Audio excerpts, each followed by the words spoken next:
Hey everyone, welcome to another review. I'm Zuli, this is my dad. How y'all doing? Today we're doing Batman, the movie, released in 1966. The story is about Batman and Robin fighting a multitude of their villains who have stolen an invention that can suck the moisture from people. Mm-hmm. Where's your review of the movie? Well, Adam West and them type of Batman, even though it's, straight comedy, but they always hold a special place with me because, as a little boy growing up, I mean, it'd been out since my mother was a kid, but, when we was young, it used to come on TV after school, so I fell in love with it. So the goofiness is cool with me when it comes to this part of this type of Batman movie, but I like it. How about you? Again, like I said, I like it. You showed me it when I was a kid, so I grew up watching this, so I like it. Yeah, you chose it, so we know you like it. Good characters, of course. You know what I'm gonna say? Good shots. Yeah, it's a funny movie. Definitely. So, you want to get into the characters? Nah, well, yeah, I'm gonna go with my man, Penguin, Burgess Meredith. Mm-hmm. Yeah, he's one of my favorite characters in it. I mean, he's funny, especially with that walk around with the long, what they call it, where you put the cigarettes. I don't know what it was. They was big on that probably back in the 30s and all that, 20s probably. But yeah, I think he's a good character. It's buffoonish.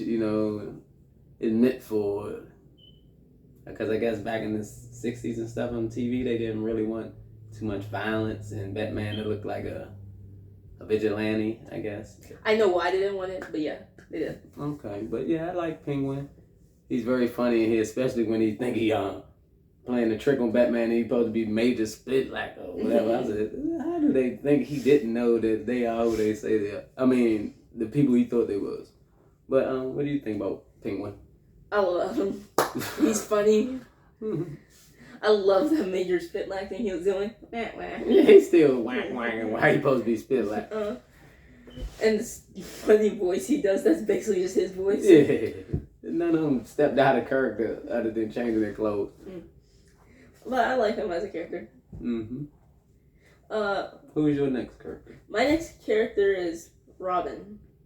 Oh, Boy Wonder, huh? Mm-hmm. He has his funny things, but we're going, holy, I mean, whatever, Batman. Yeah, that stuff is corny, but, he always saying something wild, outrageous. And I like that there were scenes where he was thinking, like, oh, you shouldn't have done that, Batman, but Batman explains to him why he should have done it. Like a father-son relationship. Yeah. So I like that. What you think of him? I mean, as a kid, it was just always funny to me. And as an adult, it's hilarious to me. The acting is always terrible. The acting skills is awful. But as a young man, I wouldn't have knew better. So it's always funny to you? No, I mean, it's corny, but I'm always love it because it holds, a special part in me because like I said, I grew up on it as a kid, even though it was made in the 60s and I grew up in the 80s. But, what'd you think about, who's your next character? My next character is Catwoman. Yeah, I ain't even like that Catwoman. I think Eartha Kitt. Yeah, I actually wanted to bring this interesting up. There's 3 Catwoman actors. Julie Neymar for the all first of them season. from the show in some form of fashion. Julie Neymar for the show with Urfa. And this is the only Catwoman who didn't appear in the show. She was just for the movie. Just for the movie, yeah. Since Julie was busy. Mm-hmm. What's her name? Some Andrews? Something Mayweather. Julie Mayweather? Who's the other one? I forget. Oh, my bad. I forgot then. Yeah, but it doesn't matter. But in this one, she acts as a Russian reporter named Kitka. Yeah. She's the only one who changes anything about her. And that's just her voice. This? Oh, she ain't purr. No, she didn't purr. Yeah, but... Besides that, if she put on a Russian accent, yeah, you can still see it was her. Yeah. Like I said, her or Julie Neyman, whatever the other one name is. I really didn't care for him. Or Eartha Kitt, Catwoman person, Foz, that show back then. But I mean, she was okay. She was funny. So who's your next character? I just wanted to see if you had another character before I get to mine. Oh, my Joker, man. The only joke I really ain't too fond of is Caesar? The Dark Knight. Oh. Everybody loves him, but he's not my guy. But we already gave our opinion on that. Yeah, but Caesar is I feel like I don't compare him to the rest of the. He stands alone because he's from the golden ages or whatever. He's so funny with the mustache, with powder makeup over top of it. They couldn't even just shave his mustache. He said he wasn't going for it. Batman wasn't that important back in the 60s. He shaved my mustache for this thing. But he's great. Like you said, I put him on his own pedestal. Mm-hmm.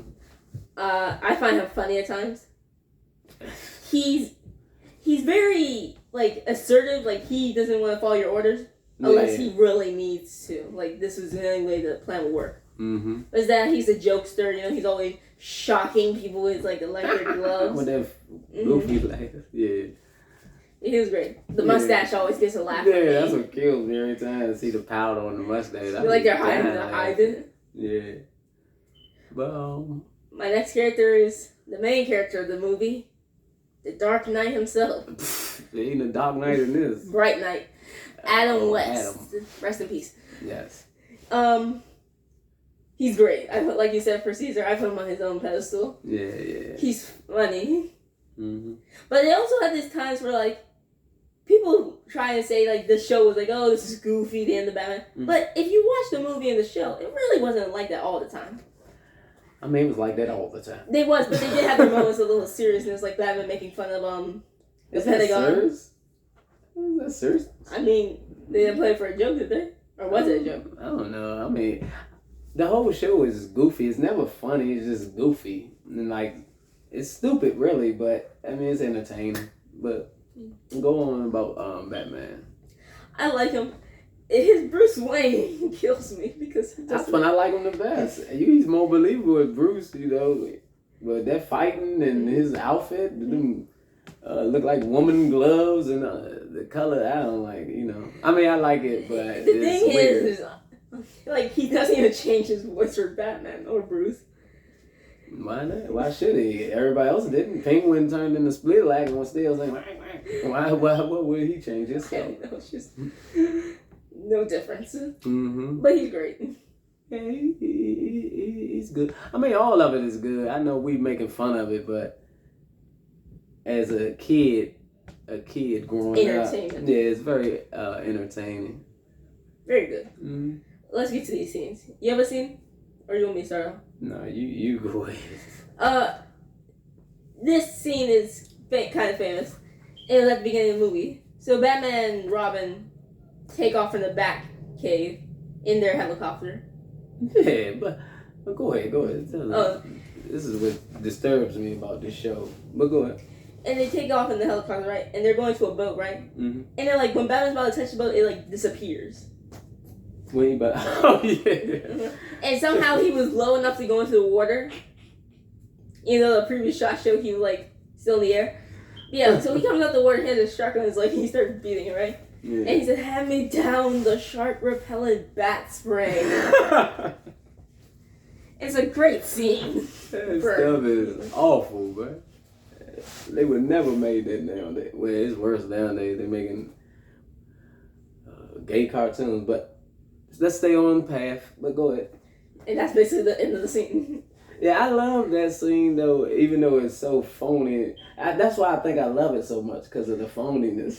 How the rubber shark just stuck on the leg, he beating on it, but it won't come off. But so as Robin hand him that tall can of garbage, the thing just falls off. It's shark repellent bat spray. I think that's one of the things I love about this movie. It's so phony. I mean, it's so unbelievable. It's just I guess that's what the gas does. It removes the shark because it's repellent. Yeah, I guess. But yeah, that was funny. One thing I tell you I like about this is all the bet, everything. He got the bet boat, that copter, cycle, the car. But the bat computer. always threw me off about that. How do they have people at the thing to gas the bat plane up and to get it ready? Yeah, I said, come on. I feel for some reason, since it's the 60s and they're still he's paying them money just to watch his stuff and they never question his money. I mean, he's nothing like, I guess, the real comic Batman, because he works hand in hand with the police and like he's a regular citizen to the people. When they see him, is not shocking. Yeah, it's very different. He comes out at any time of day. Very different. Rarely comes out at night, but he stay out in the daytime with his suit on, running around. That's why I call him the Bright Knight, because he likes it bright. But what's your next scene? My next scene is Batman getting kidnapped. So this is a little later in the movie. Oh yeah. And so the villains create a plan to capture and kill Batman, like they usually do. And so the plan was Catwoman, aka Kitka, goes to Bruce Wayne. They kidnap them. Batman comes to save Bruce Wayne. He falls in the trap. He dies. Oh yeah, because when Penguin and fake kidnapped him, they left him in the room and took her out the room so she can be regular Catwoman. And that's when he climbed out the window and came back as Batman and did all that. Before that, I don't know how they don't know that he's Bruce. Because he's literally fighting and sounds like Batman. Like, with this billionaire just took karate and all this and sounds like your arch nemesis. Calling them like, you filthy villains and stuff. Yeah. The more I think about it, it's a crazy, weird movie. And also, my bad, to interrupt you, Kitka since, the show, I guess she's a woman and they didn't want her, fighting Batman and stuff. She'd be in the corner, like she's throwing punches. Like she helping him out. Tell him do this. I'm like, what is this foolishness? But since she, in disguise, she's doing this and she's like, Yeah, she got to keep catching herself like she's used to doing it. Yeah, she's worried or something. Or like you said, taking her out the room. Or when they're riding back, she's like, That's what I said. Nobody breaks character in this whole movie. They're great actors. Yeah, they're acting as a character acting. But what's your next scene?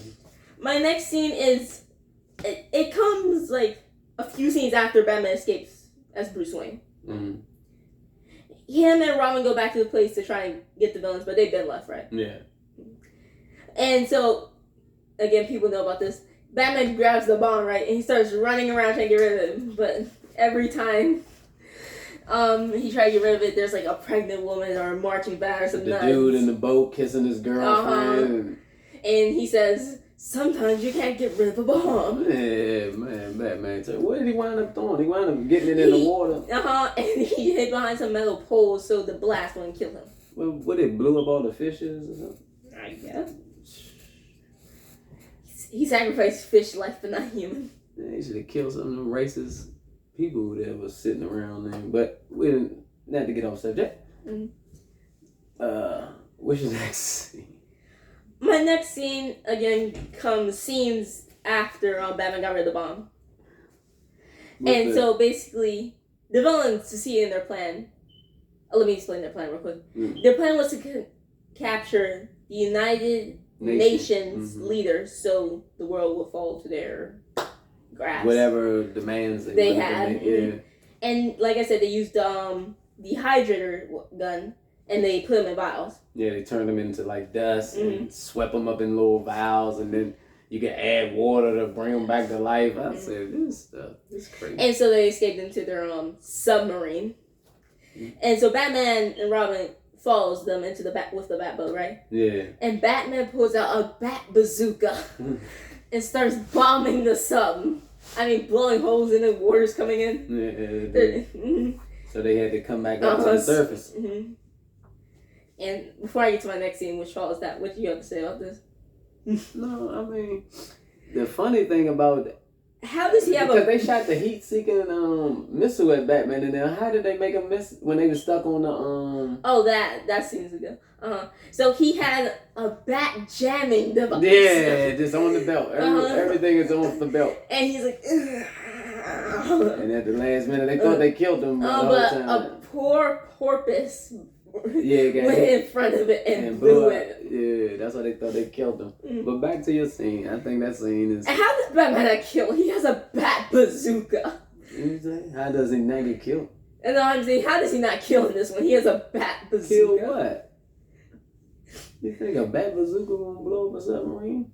I mean, I assume it's gonna hit like another missile duct or something. Oh, he didn't aim it. It ain't a heat-seeking bat bazooka. I mean, I thought he was just firing it randomly and it's just hitting different parts of the sun. So why did you think it would just automatically hit there with their bombs? You were about as crazy as the people that made this movie.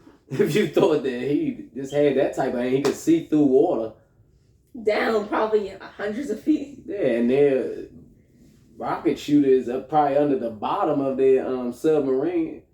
Oh, let me mention the submarine looked like a penguin. Yeah. Because at water, he's in charge. Yeah, he thought he was anyway. But anyway, also a funny thing they keep through all these scenes. They had, like we said, they have their leaders and stuff. Yeah. They just keep having the vials shift back and forth, about. Oh yeah, keep tilting like that. But the leader, I mean, not to cut you off, as you talking about leader, Catwoman is the leader in this movie. Because they all kind of scared of her. Because what's that scene that happened? At the beginning. And they all talking, and then she coming in, she threw the cat on the table. They like, get that pamper away from me. I said, all you tough guys scared of that little cat. They just pick that joint up and slam that joint. She called it a pamper. Ravenous beast. Get him. What she say? Get him something. It's some cat name. Yeah, that shit was corny. But to my next scene, I think this is actually just a genuinely awesome scene and stuff. Well, good. And so, like I said, they surface right. And Batman is like, strike your colors, Penguin. I guess that means surrender. Yes, strike your colors. And then Penguin says, oh, we have not begun the fight. Attack! And they just have an awesome fight on the stuff. I think them would be my favorite parts. Even though the fight scenes be so fluke and weak. But I just love the pow, and all the wild words and stuff. Yeah. I think that's one of the things that attracted me to it when I was little, especially the intro of the show. But y'all want to get this funny scene out of the way. So they find out, shockingly, but I don't know how they never found this out. Catwoman was Kitka. Yeah. It took Batman. And her mask fell off, and he's like, Kitka? That's what I say. That show kind of disrespects Batman, because he supposed to be the top detective in the world. And he couldn't figure this out. It took the mask falling. Yeah, is she like she's the master of disguise apparently. Puts on the mask and. Ain't no master of disguise. He was just gone off of. I ain't gonna say it. Nah, yeah. Oh. And if it was an R-rated thing, he would have hit her, and I ain't talking about punched her. And I think that's more he was more pussy whip. Shit, he couldn't figure out that was that wild. And basically the Commodore Spitlack, that's his name. The Commodore comes in and knocks over the world's leaders. Oh yeah. And they're all mixed up as dust. Yeah, that's probably the best thing about the whole movie. The Commodore coming in. I mean, just mixing up all them different people that try to run the world. And basically they rehydrate them, right? Mm-hmm. But since, they can't, take like every little dust and put it back there, they're all speaking different languages. Yeah. But the funny thing is they don't realize it, they just keep yelling like they were. Yeah, they don't understand that, damn, I'm speaking German and I'm from Africa. Mm-hmm. Or something like that. I guess since they're just in the heat of the debate, it doesn't matter. Yeah. And to them it probably sounds like, hey, he's talking this language again. No, to them, they feel like they probably just talking their regular language. Oh. They just think, because I'm not sure they was able to switch the brain part, because everything was turned into dust. So I don't know. I'm pretty sure. Like you said, they couldn't pick through every little piece and put all the yellows with the yellows and all that type of stuff. Red with the red. Mm-hmm. And Batman was the funniest movie. He's like, maybe this will save the world, and let's go. Yeah. In real life, that would need to save some of these weird nuts. And that's the end of the movie. Yeah. It's a great movie. Yeah, it's a good movie. I'm talking bad about it, but I feel like when you're talking, I think when you're saying you're talking bad about it, you're just pulling out like plot holes. Yeah, I'm just pointing out as far as people in the real world. I mean, and then the level of Batman now compared to that. Yeah, you like, oh no. Today he probably doesn't look the same. Yeah, They look like what? Yeah, Batman way different than that now. But that's the end. Don't forget to like, comment, share, and subscribe, and hit the notification bell. Yeah. We'll see y'all next time with a good one. This was more of a personal one for my man. And comment the movie you want us to review next in the comments below. Alright. Have a nice one.